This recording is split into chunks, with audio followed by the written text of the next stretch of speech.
नमस्कार दोस्तों, स्वागत है आपका द यूनिवर्सल योगी के एक और नए रोचक वीडियो में। आज हम आपको सुनाने जा रहे हैं भगवान गणेश के जन्म की एक ऐसी अद्भुत कथा जो आपको हैरान कर देगी।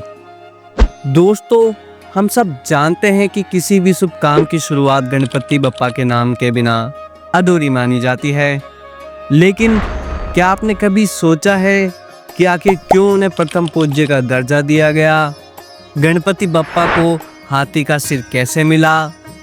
दोस्तों, आपने अक्सर देखा होगा कि व्रतों में भगवान गणेश की कथाएं सुनाई जाती है। ये कथाएं उनके जन्म से संबंधित होती है और उनके महत्व को समझाती है। आज हम आपको भगवान गणेश की जो कथा सुनाने जा रहे हैं, इस कथा को उनके जीवन का एक महत्वपूर्ण भाग माना जाता है, जिसमें वे मृत होकर दोबारा जन्म लेते हैं। तो चलिए बिना देर किए शुरू करते हैं। एक दिन माता पार्वती स्नान करने जा रही थी, लेकिन उनके पास कोई ऐसा नहीं था जो द्वार की रक्षा कर सके। तभी उन्होंने अपने शरीर के चंदन उपटन से एक सुंदर बालक का निर्माण किया और उसमें प्राण डाल दिए। यह बालक नन्हा बल्कि बलशाली था। माता पार्वती ने उसका नाम रखा गणेश। माता पार्वती ने गणेश को आदेश दिया, बेटा, जब तक मैं स्नान कर रही हूँ कोई भी अंदर ना आए, चाहे कोई भी हो। गणेश जी ने अपनी माता के इस आदेश को अपने प्राणों से भी बढ़कर माना और कर्तव्य निभाने लगे। उसी समय भगवान शिव अपने वाहन नंदी के साथ वहां पहुंचे। जब उन्होंने महल में प्रवेश करना चाहा तो बालक गणेश ने उन्हें रोका और कहा, ठहरिए, बिना माता के आदेश के मैं आपको अंदर नहीं जाने दूंगा। भगवान शिव आश्चर्य में पड़ गए। एक छोटा बालक और इतनी हिम्मत। शिवजी ने समझाने की कोशिश की, लेकिन गणेश जी तस से मस नहीं हुए। शिवजी का धैर्य जवाब दे गया।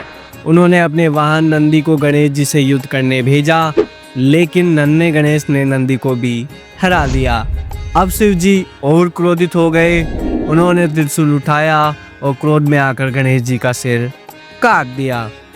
जब माता पार्वती बाहर आई और अपने पुत्र को मृत देखा तो उनका हृदय चित्कार उठा।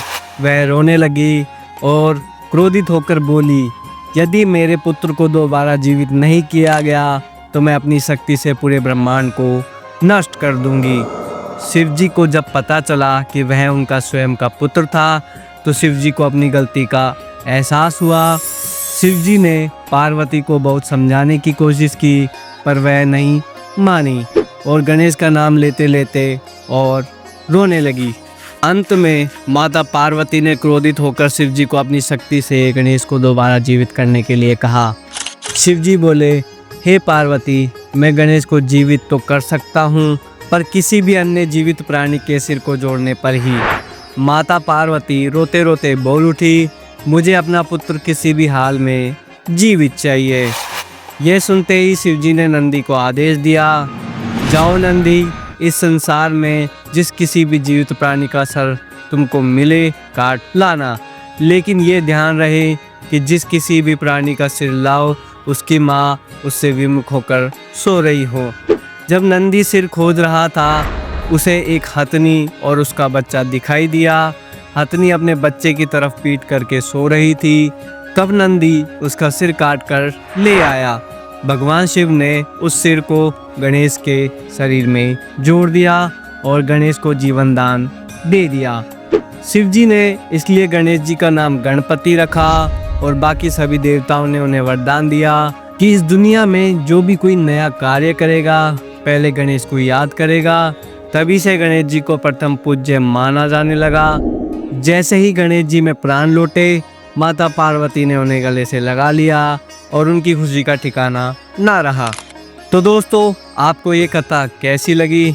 अगर आपको ये वीडियो पसंद आया हो तो लाइक, शेयर और कमेंट जरूर करें।